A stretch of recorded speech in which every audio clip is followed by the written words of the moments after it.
যৌন হয়রানি ইস্যুতে ক্রিকেটার জাহানারা আলম চাইলে আইনগত ব্যবস্থা নেবে সরকার। চ্যানেল 24-কে কথা জানিয়েছেন ক্রীড়া উপদেষ্টা আসিফ মাহমুদ সজীব ভুঁইয়া। তিনি বলেন, সাম্প্রতিক ইস্যুতে জাহানারা আলমের পক্ষে দাঁড়ালেন জাতীয় দলের সাবেক অধিনায়ক তামিম ইকবাল খান। শুধু বিসিবি না, সরকারিভাবেও নিরপেক্ষ তদন্ত চান খান সাহেব।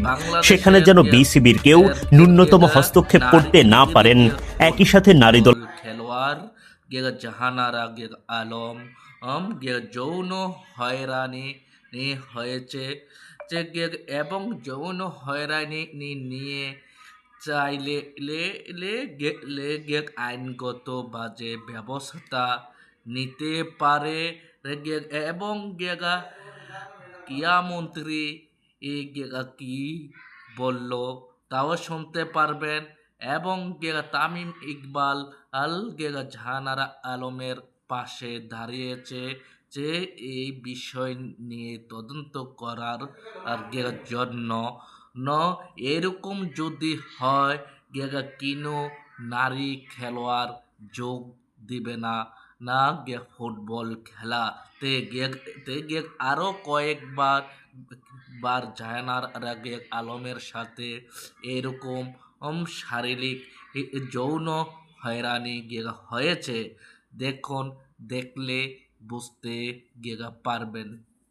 যৌন হয়রানি ইস্যুতে ক্রিকেটার জাহানারা আলম চাইলে আইনগত ব্যবস্থা নেবে সরকার। চ্যানেল 24-কে কথা জানিয়েছেন ক্রীড়া উপদেষ্টা আসিফ মাহমুদ সজীব ভুঁইয়া। তিনি বলেন, সাম্প্রতিক ইস্যুতে জাহানারা আলমের পক্ষে দাঁড়ালেন জাতীয় দলের সাবেক অধিনায়ক তামিম ইকবাল খান।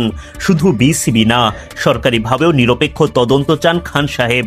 সেখানে যেন বিসিবির কেউ ন্যূনতম হস্তক্ষেপ করতে না পারেন। একই সাথে নারী দলের আর কেউ অনাকাঙ্ক্ষিত ঘটনার মুখোমুখি হয়ে থাকলে তাদের পাশে থাকার অঙ্গীকার করেন তামিম ইকবাল। তার চাওয়া, দোষী যেই হোক, যার যতটুকু দায় থাকুক, উপযুক্ত ও দৃষ্টান্তমূলক ব্যবস্থা নিশ্চিত করতে হবে। শুক্রবার সামাজিক মাধ্যমে দেয়া এক বার্তায় সাবেক এই অধিনায়ক বলেন, জাহানারা আলম যে অভিযোগগুলো তুলেছেন সবগুলোই গুরুতর এবং সেসব সত্যি হলে তা কোনোভাবেই মেনে নেয়ার মতো নয়।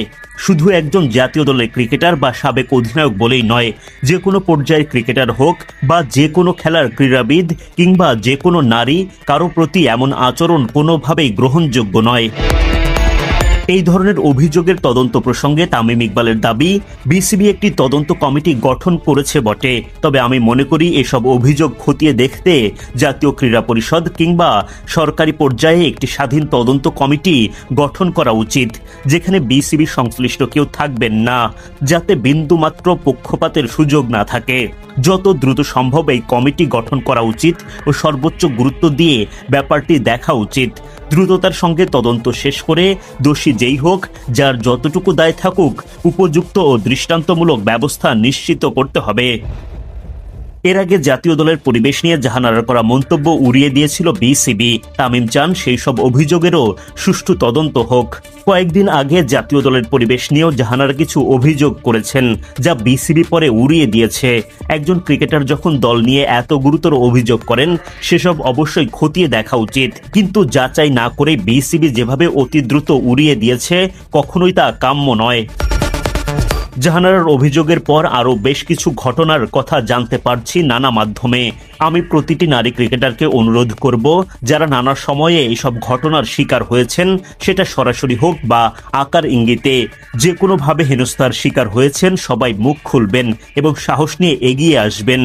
দেশের ক্রিকেট তথা ক্রীড়াঙ্গনের স্বার্থে, বর্তমান আর ভবিষ্যৎ প্রজন্মের স্বার্থে এটা প্রয়োজন। কথা দিচ্ছি, আমাকে ও আমাদেরকে আপনাদের পাশে পাবেন। এই ধরনের ঘটনার ন্যায় বিচার নিশ্চিত না হলে নারীরা ক্রিকেটে আসতে পিছপা হবে বলে মনে করেন তামিম। একই সাথে তিনি জানালেন, সেটা হতেও দেবেন না।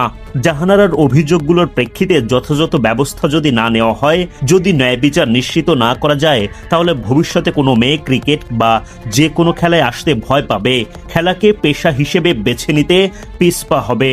আমরা সেটা হতে দিতে পারি না। আসসালামু আলাইকুম। আমার প্রিয় ভাই বোনেরা, আপনারা সবই দেখছেন এবং সবই শুনছেন। বাংলাদেশের ফুটবল বাংলাদেশের নারী ফুটবল খেলোয়াড় আর জাহানারা আলমের সাথে কি ঘটে গেল লোক যৌন হয়রানিতে আরো কয়েকবার শিকার হয়েছে।